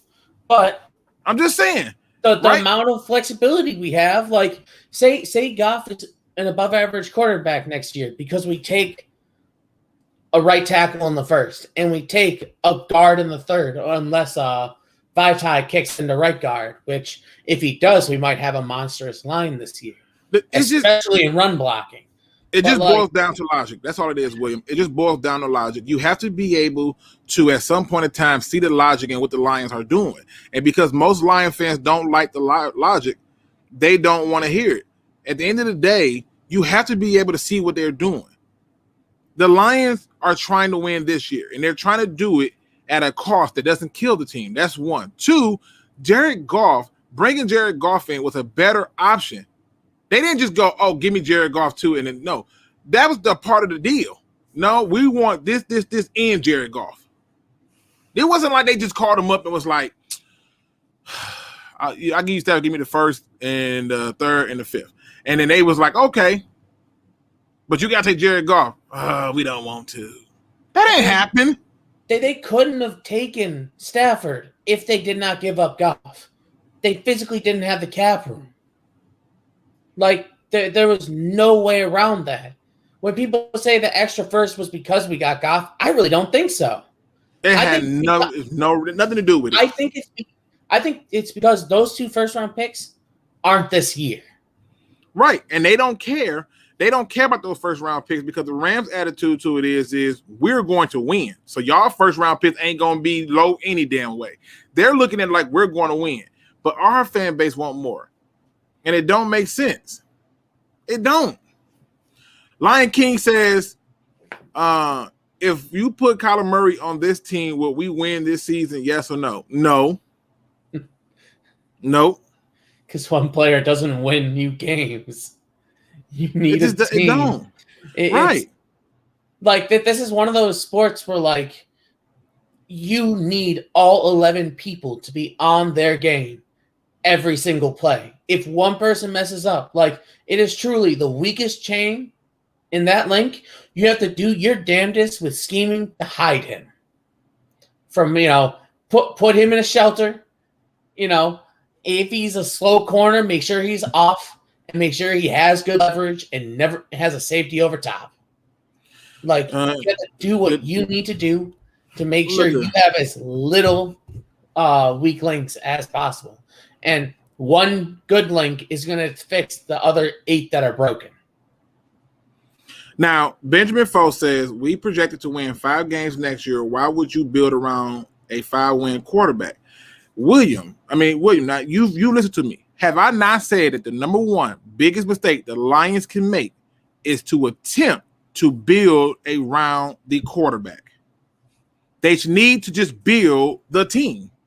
I've said that numerous of times, Benjamin. I've never shied away from that view. Do not try to build this team. See, trying to build this team around Goff would be them taking a receiver. That's stupid because that receiver is not going to do anything transcendent. And this draft is deep receiver, so you don't have to press yourself to get one. That's you know what's funny about that even? Like, who are the Rams receivers? Cooper Kupp was a 3rd-round pick. Robert Woods they got from free agency. They got Van Jefferson in the 2nd round. Like, they don't have first-round receivers. No, and so that's what I'm saying. If you're building a team around Goff, then that's a mistake. But our fan base, who is saying like what Austin said is that's why they don't have his confidence because they're trying to win this year. This team has the worst win percentage since 1978 to 2020 during the 16-game stretch of the season, and we want more losses. I don't get this fan base. Let me ask you this, William Burch, because I got to get off of this topic because if I don't, my blood pressure going to go up and I'm going to blow a gasket. Let me ask you this. You sitting up there, you're the general manager, and let's be honest, I'm going to challenge you a little bit. Let's say Justin Fields is there, all right, and you're the Lions. Who are you selecting at 7th overall? I really love Justin Fields. If it were me personally, just to have fun, I would get Justin Fields because he's ridiculous. But I would take, if there was a trade up for him because he was there, I'd take him. Like, it's not even, Justin Fields isn't worth a right tackle and a 3rd or a 2nd or a future 1st. Like, I saw this quote. I saw this quote because you said something that just made me remember something. I saw this poll that was put up by SpeakEZ Sports. Shout out to my homie. And he asked, what it was a dumb question, but he asked it. He asked who had more impact, Joe Thomas or Baker Mayfield. He asked that question. And I laughed because I was like, that team had a losing record. Added Joe Thomas had a winning record. Then the quarterback got hurt. Or a host of other people got hurt that following year. They had a bunch of other losing records. But Joe Thomas is a Hall of Famer. Baker Mayfield would never sniff the ass of a Hall of Fame. You know what? That's a terrible analogy. Like, again, that's like just cherry picking stuff with no analysis. You want to know why Baker got good this year? He got 2 right tackles and Wyatt Teller, one of the best right guards in the game. Like they just added 3 offensive linemen that gave him time. They gave him a coach that knew what he was doing, that could play around. Keep going. Don't forget those running backs. Yeah. Oh, Nick Chubb and Kareem Hunt. That I wish for that day, bro. I wish for that day. That is disgusting. And then look at their defense. They just added Jadeveon Clowney, and I'm pretty sure they added an old tackle that was cheaper than Sheldon Richardson. Was it? So, like, They didn't even lose anything from the Sheldon Richardson. Like, if anything, they've only added from an already really good roster. Like, that's what a smart team does. Austin said, he said, I didn't say I want more losses, but they trying to win this year instead of just building. And it's not happening, period. So that's code for you want more losses. Right, like what do you mean? Like, don't worry about winning. Don't worry about that. Just build a team up. So my personal thing, the only time I would ever want to start losing is when we are out of playoff contention. At that point, I want entertaining games. I don't want it. We take an L. I don't want it at all. I'm never rooting for my team to lose. That's bullshit. I'm never rooting for my team to lose. Like, listen, like, think about this. Well, think about this. Okay. Personally, I only like it because it makes it fun, like more fun during mock draft season. I got more playing room in those simulations. But besides that, I want my team to win at all costs, bro. I just look at it like this. If let's say, for example, right, if you have children, would you ever say, I want my son to be a little fucker, just a little stinker. I don't want him to ever succeed in life. I want him, matter of fact, son, daughter, bring me home, bad grades. You know what? Matter of fact, I want you to be a career criminal. Would you ever say this to your children? Never. Never. Let me ask you a question. If you own a business, right? Would you ever tell your employees at the business, I want you to be disrespectful to every customer that come in here? Tell them, I want you to roast their clothes, talk about them in every possible way. Would you ever see somebody doing something like that? Only if it was one of my friends that was coming in. But okay, but would you ever? No. All right, let me try one more, just for the hell of it, right? Just for the hell of it. Would you ever, like, let's say, for example, like, if you was like, let's say you were an athlete, right? You the athlete yourself, and somebody came to you and said, here's what I want you to do. I want you to suck. I need you to be the worst player on the field, the worst player on the court. I want you to go up there every time you touch the ball, just drop it. I want you to look like you have no clue. You just a total dunce. Can I raise you one more? Can I raise you one more? Go ahead, raise me one more. These are professional grown-ass athletes with a finite amount of playing time. As the GM, you're now telling these players, oh, you know what? You grown men are going to be saved by this random-ass kid we are going tanking for this next season. You really think that's going to play well in the locker room? It just don't make no sense. I'm never rooting for my team to lose. I'm never looking for my team to lose. I'm not asking for them to suck. I just don't get it. The only thing I don't understand with people is what Steve-O just pointed out. Y'all want a freaking quarterback. If Patrick Mahomes couldn't survive a damn good defense, why is Trey Lance going to survive it? Y'all want a receiver. Look at the last few receivers came out. What happened to Jerry Jeudy? What happened to him? Remember how he was a can't miss? Well, in his defense, he did get hurt, and he still got, 850, 900 yards? I'm hurt. I'm hurt. right? Like I'm not trying. I don't want to hear this. It's football. Well, I'm hurt. No. Like he was out for a couple of games, so like I don't care. His stats weren't as much. Like, but that's my point, though. That's my point. That's part of it. Injuries are a part of the sport, and so you don't know what you're getting. It's a 100% crapshoot. The draft has always been a crapshoot. You don't know what you're getting. Oh yeah, 100%. That's why I want us to trade down. If we get an extra 2 picks, that's an extra 2 shots of getting somebody. Buffed Up say, them Popeyes managers say that to their employees all the time.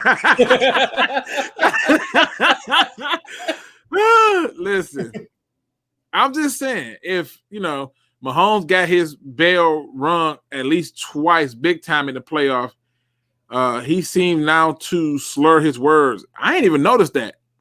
I always thought he sounded like Kermit the Frog, but that's just another example. Like, it's disrespectful. I'm just saying. Vincent says, Vincent, as an example, shaking my head. Listen, the examples can be whatever you want them to be. You give me the example of somebody who wants to be a loser. Go ahead, I'll take it. Give me the example of somebody who wants to be a loser. Just saying. Benjamin Foe says Zaxby's better than Popeyes. We don't got Zaxby's in Michigan. I've tried to find one, trust me. But every time I go down south, I make sure I stop at one. Luke think we need a D tackle or a linebacker. That's a beast. Tell me, who would you rather draft if that's the position, if they were available? Huh? Okay. If we were the two of us, if we were confined to having to take that position at 7, who would you pick? Would you take? I'm confused. He's saying Luke think we need a D tackle or a linebacker. What? That's a beast. Tell me, who would you draft if at that position if they were available? Huh? When did I say we did? No, there's an I by Luke. I think he just missed the F. Oh, okay. I didn't even catch that. Luke, I think we need a D tackle or a linebacker. Oh, that's a beast. Tell me, who would you draft if at that position if they were available? At 7, the linebacker. Oh, I'm enamored with the Joker. The Joker is going to be a beast in this league. Yeah, and look, he said, Luke, I think. Yeah, I was like, what? Luke think? I'm like, what did I like? I clearly did not see the I there. But yeah, I would take the linebacker at that point because to me, the linebacker kind of gives me a little bit more options. And I don't, but again, at 7, I want to throw up at the idea of taking any defensive player in the top 10. I don't see one in this draft that's worthy of a top 10 pick. Not one. If we trade down, sure, but yeah, if you were out of the top 10, let's say I'm picking 15 or I'm 19 and you decide to go linebacker, I can care less at that point, right? Because at that point, I'm not getting none of the top linemen. All 3, 4 of them are gonna be gone by then, so I ain't got to worry about it. It's too many teams that need a tackle. The Bengals need a tackle. The Chargers need a tackle. I believe Dallas is looking at tackle. Who else am I forgetting? Okay, here's my thing with the Bengals. They need interior extremely bad. They need a center guard. Like, that's what's fucking them up. Like, they got Jonah Williams. He's an all right left tackle. But, like, and they got Riley Reef, who, he's below average, but he can serve at least 1 year. So, like, there are projections that they're going to play. I'm sorry. You said Lance has played the same amount of games as Mac Jones has while y'all talking. Who in the hell is saying take Mac Jones 7? That's the problem. Yeah. Nobody nobody argued that Mac Jones should be a top 10 quarterback. Nobody is arguing and saying that we should take Mac Jones 7th overall. You talk about taking Trey Lance 7 up, man, dude. If you don't stop, I wouldn't take Mac over Lance. Like at that point, Mac does have a high floor. It's not enough. Like I think he's trying to say this. Personally. I think what he's saying is this, William. I think he's trying to say like they got the same experience, but nobody is arguing for us to take a Mac Jones. Wait. If I box babies and I fight the same amount as Muhammad Ali did. That don't make us equals. I love that. It's 100% true. Like if you dunk on my 1-year-old, that don't make you Shaquille, okay? like you said, you can't be putting yourself in the same boat. Like his 1 year, Mac Jones 1 year compares to Trey Lance. Like Trey Lance didn't go against the talent that Mac Jones had to go against. If Trey Lance was on Alabama's team, I would love to see what that would look like. I would love to see how that go. Oh, you're about to see Bryce Young. Oh, Alabama is not going to lose a game for the next 2 years. That's going to be such a disgusting team. Like, that's going to be so much fun. He says Tony already has to name Joker for a minute. Yeah, I call him Jock. J-O-K. I'm not going to try to pronounce that. I tried it and y'all laughed at me. Owusu? Oh, no, I'm not going to do it. Owusu Koromoa. Owusu? Is that how you say it? Owusu Koromoa? Yeah, Owusu Koromoa. I only mimic somebody. Like, I know my dad has an issue where he'll hear something wrong once and he'll just be like he calls Okuda Oduka. And just he can't for the life of him change it. Austin, my issue is not that he only has 1 year. That is not my issue. My issue is if we were going to draft a quarterback, then we shouldn't have gotten rid of Stafford. Or if you say, forget it, Stafford asked for the trade, which he did, and you're going to trade him, then you should have just said, I'll trade him and take the deal so I can have pick 7 and 8. And that way I'm guaranteed to get the players that I want early. But they came with a different plan. And the plan was simple.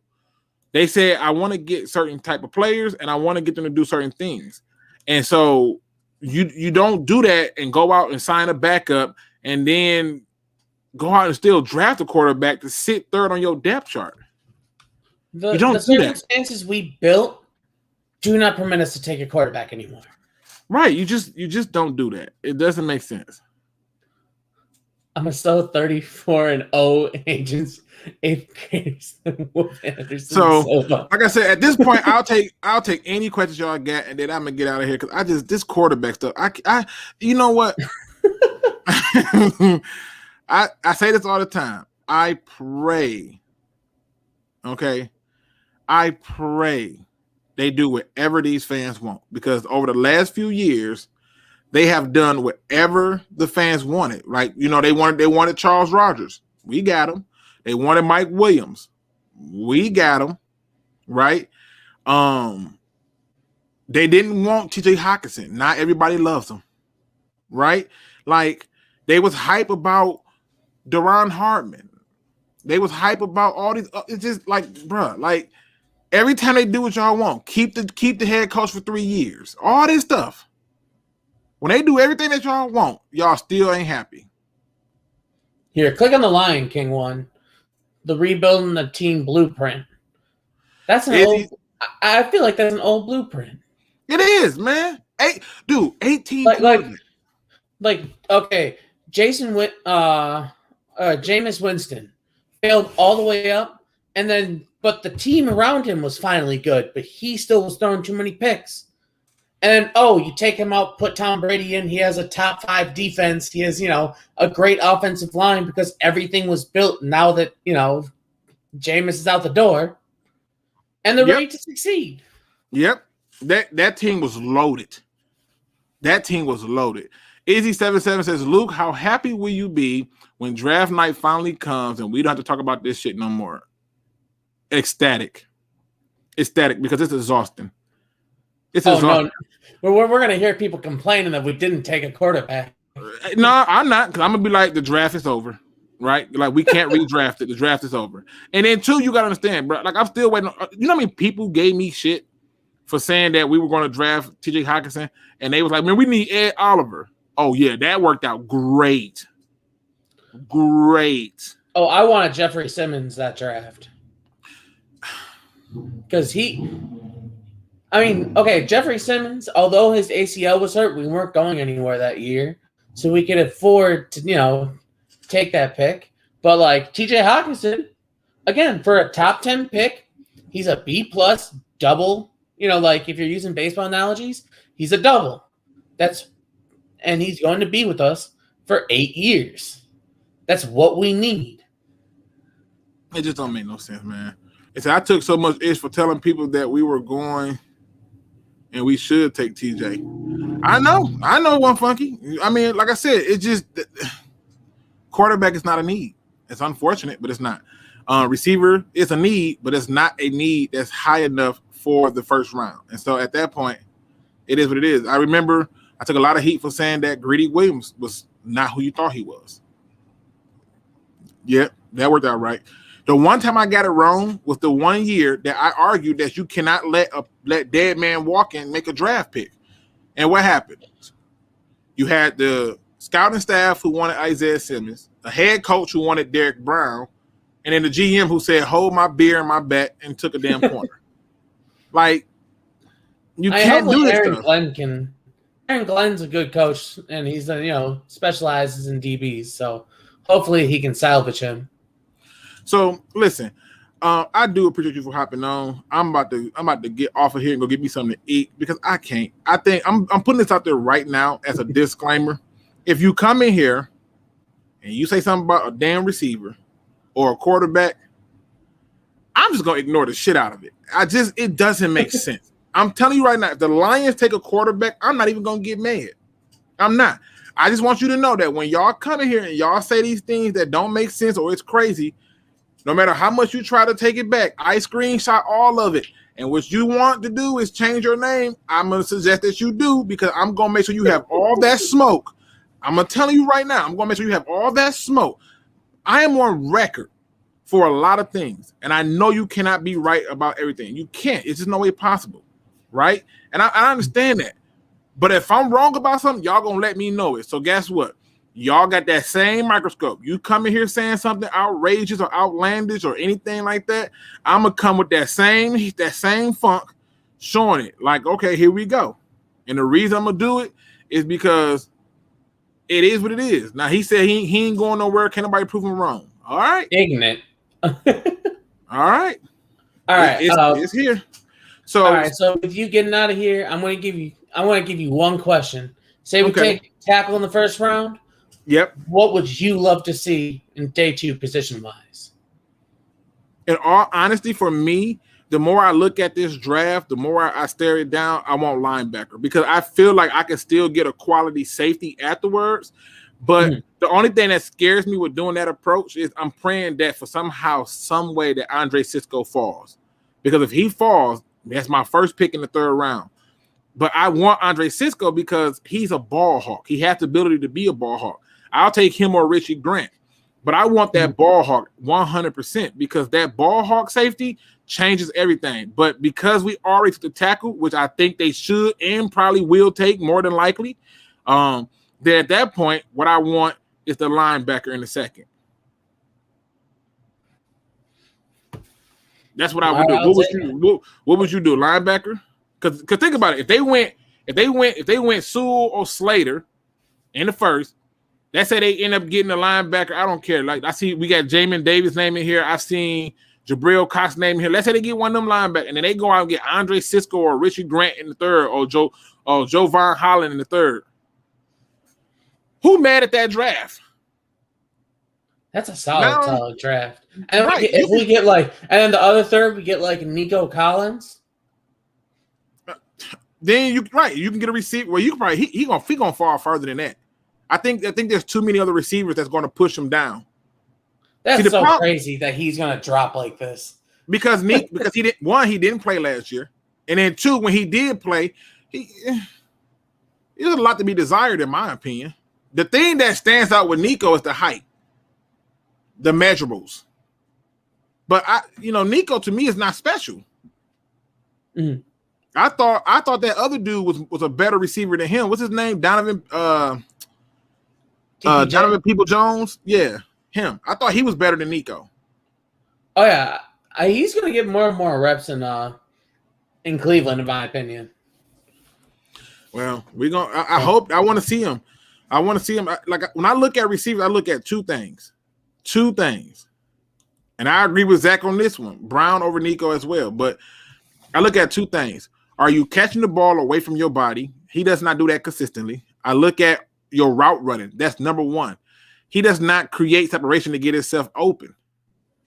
And what I mean by that is his route running is not clean. It's not like that. And I also agree with you. I don't think he's the kind of receiver that we're looking for. So, people, you know me. Every time we have a good show, I enjoy this because, yes, sometimes my nerves do get hit, and it's a challenge. It's a challenge.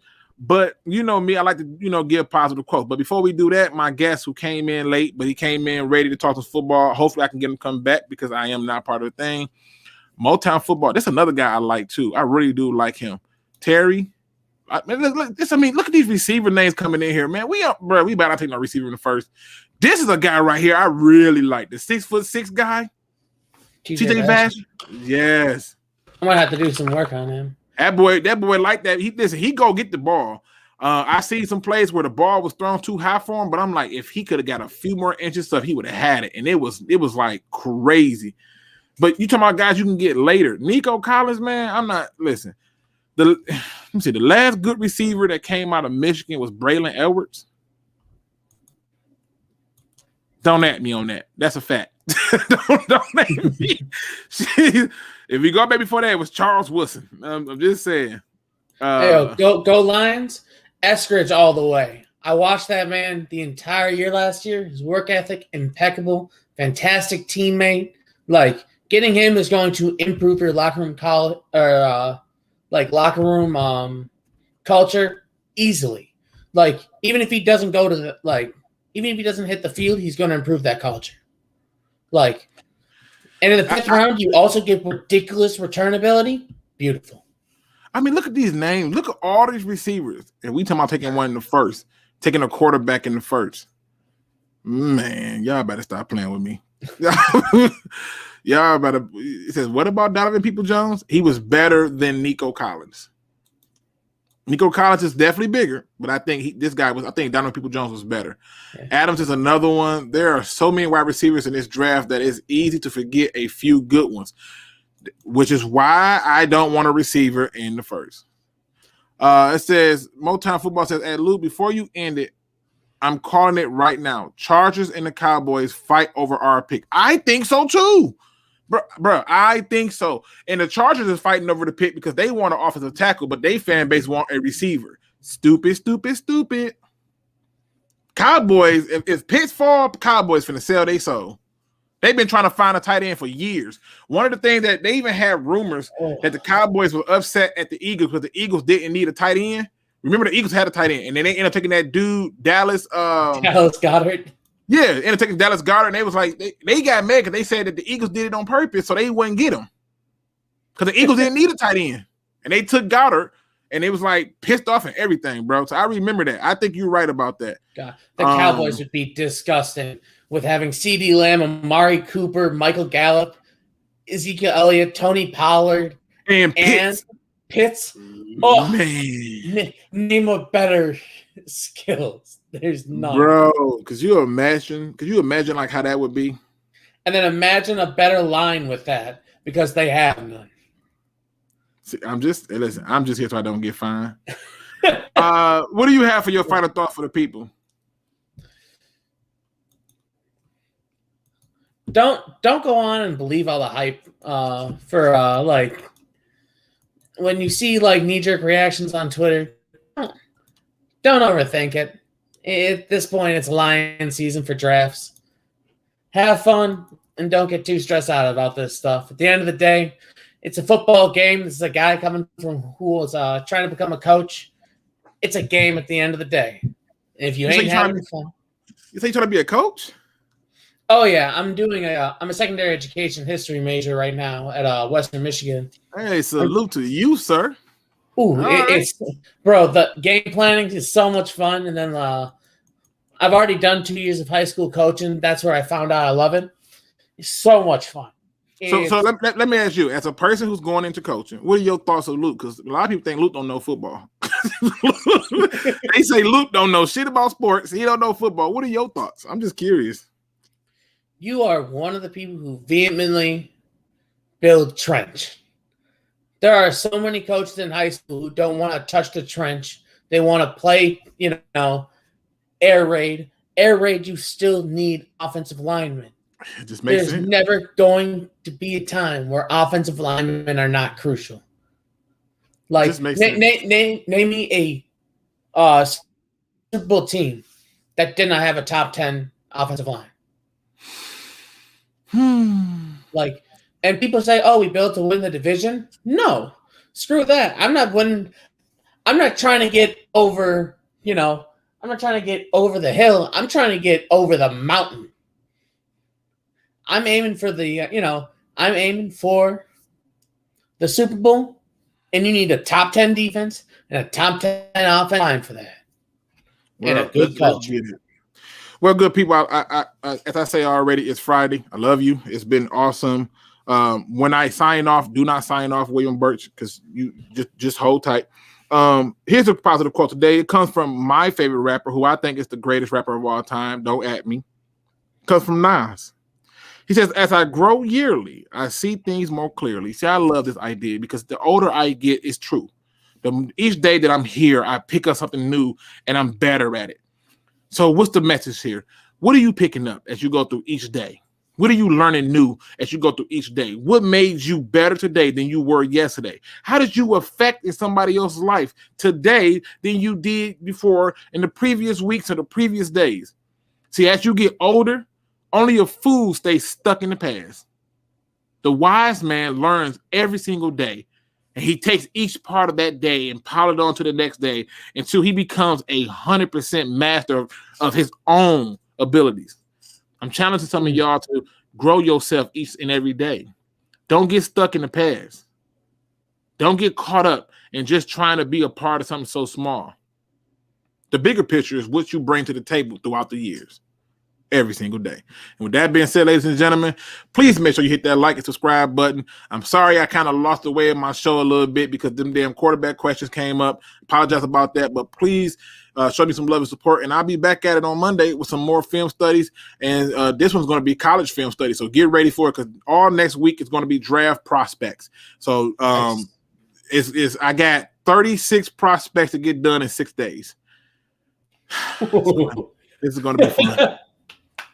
This is going to be fun. So y'all get yourself ready, get your popcorn ready. And as always, don't be no chump. Please do your research. We out.